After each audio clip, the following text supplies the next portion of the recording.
Hello everyone, we were studying D and F lock elements. Let's start with the question number 2. Silver atom has completely filled d orbitals 4d10 in its ground state. How can you say that it is transitional element?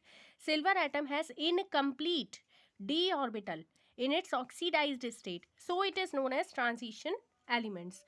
Question number 3. Why do the transition elements exhibits a higher enthalpy of atomization?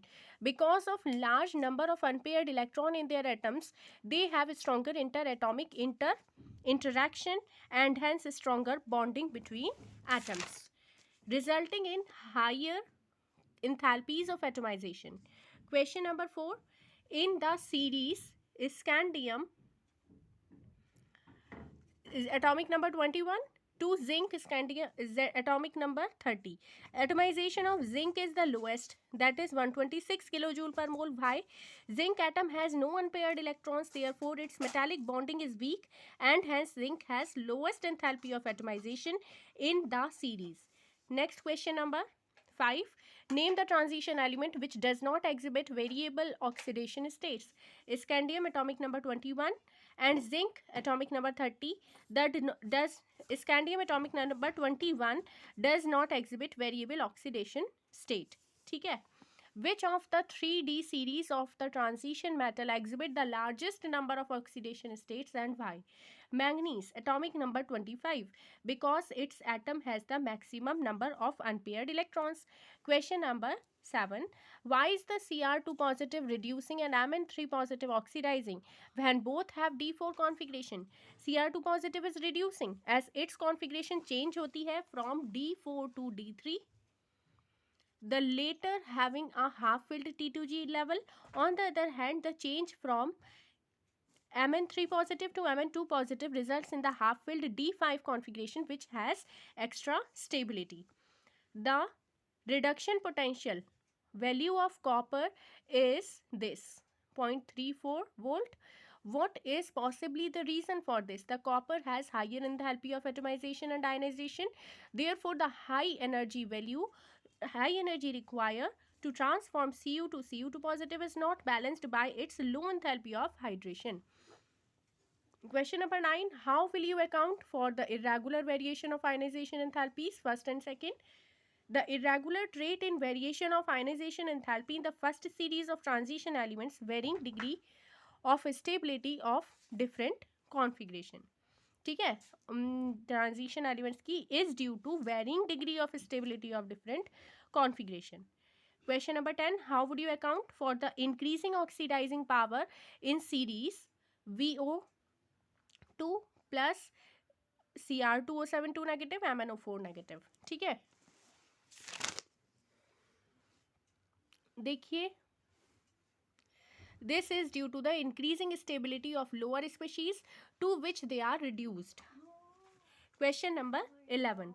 For the first row transition metal, the E0 values are this. These are given E0 values. Explain the irregularity in the above values. The E0 M2 positive M में convert होता है जब E0 values are not regular, which can be explained from the irregular variation of ionization enthalpies and also the sublimation enthalpies which are relatively much less for Mn and V. Question number 12. Why is the E0 value for the Mn3 positive, Mn2 positive couple much more positive than that for Cr3 positive, Cr2 positive, for Fe3 positive, Fe2 positive? Explain. Much higher third ionization energy of manganese, where the required change is D5 to D4, is mainly responsible for this. This also explains why the +3 state of Mn is little importance. What is the highest oxidation state of a metal exhibited in its oxides or fluorides?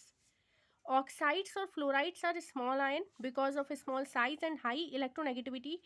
Oxygen and fluorine can oxidize the metal to its highest oxidation state.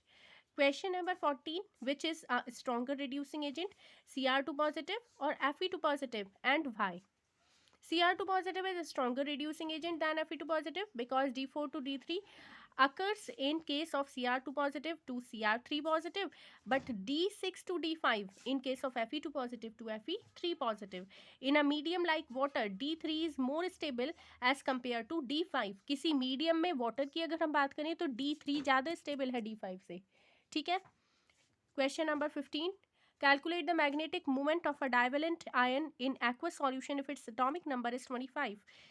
देखिए ये divalent ion है, M atomic number 25 है इसका.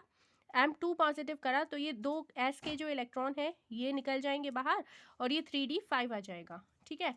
N है number of unpaired electron. देखिए यहाँ पर कितने होंगे, 5 होंगे ना. तो मैग्नेटिक मूवमेंट का फॉर्मूला होता है म्यू से, तो इसको डिनोट करते हैं, और फॉर्मूला होता है √n+2 और बोहर मैग्नेटॉन ये इसकी यूनिट है. ठीक है. Bm. एन मतलब नंबर ऑफ अनपेयर्ड इलेक्ट्रॉन. जब D5 होगा तो अनपेयर्ड इलेक्ट्रॉन 5 होंगे क्योंकि D में हम 10 इलेक्ट्रॉन्स फिल कर सकते हैं. ठीक है. तो √5 5 + 2. ठीक है. ये आ जाएगा आपका 35 5.92 बोहर मैग्नेटॉन. ठीक है. Next is question number 16. Calculate the spin only magnetic movement of Mn2 positive aqueous ion.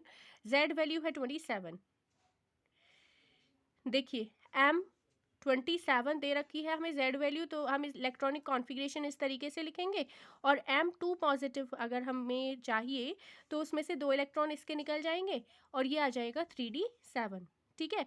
यहाँ पर देखिए अनपेयर्ड इलेक्ट्रॉन कितने बचेंगे, 3 होंगे. ठीक है. क्योंकि 10 हम फिल कर सकते हैं, 5 तो एक एक आ जाएगा और 2 पेयर हो जाएंगे, 3 जो है वो अनपेयर्ड बचेंगे. तो एन की वैल्यू 3 हो जाएगी. मैग्नेटिक मोमेंट म्यूज इक्वल्स टू √n+2 करके निकालते हैं हम. एन की जगह 3 पुट करेंगे, वैल्यू आपकी √15 आ जाएगी. Next is what is mean by disproportionation of an oxidation state, given an example. Answer.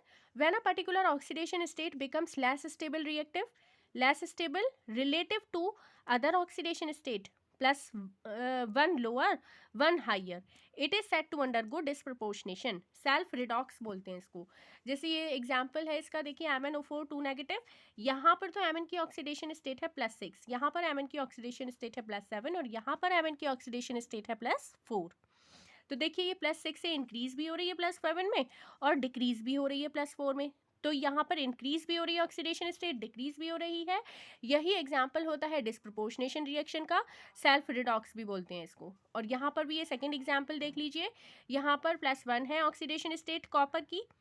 ठीक है. और यहाँ पर ये +2 है और यहाँ पर 0 है.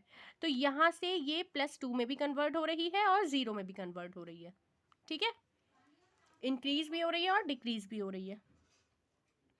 Question number 17. Explain why Cu+1 is not stable in aqueous solution. देखिए Cu पॉजिटिव, Cu2 पॉजिटिव और Cu में कन्वर्ट हो जाता है. Cu+ आयन डिसप्रपोर्शनेट हो जाता है एक्वस सॉल्यूशन में, इसलिए ये स्टेबल नहीं होती है. ठीक है. इसलिए ये स्टेबल नहीं है. ठीक. Name a member of the lanthanide series which is well known to exhibit +4 oxidation state. जो सीरियम होता है ना, इसमें सीरियम, उसमें एटॉमिक नंबर है 58. उसकी जो ऑक्सीडेशन स्टेट है वो +4 हम जानते हैं, वेल नोन है. ठीक है. Question number 20. Actinoid contraction is greater from element to element than lanthanide contraction. Why? Actinoids में the 5f electrons are more effectively shielded from nuclear charge. In other words, the 5f electrons themselves provide poor shielding from element to element in the series. ठीक है. आगे हम question number 21 से start करेंगे next video में. If my videos are helpful for you then please subscribe this channel learning point. On this channel we will provide you best content of PCB. ठीक है. ये क्वेश्चंस जो है D and F block के, इससे बाहर आपके एग्जाम में कोई क्वेश्चन नहीं आएगा. ठीक है. Thank you.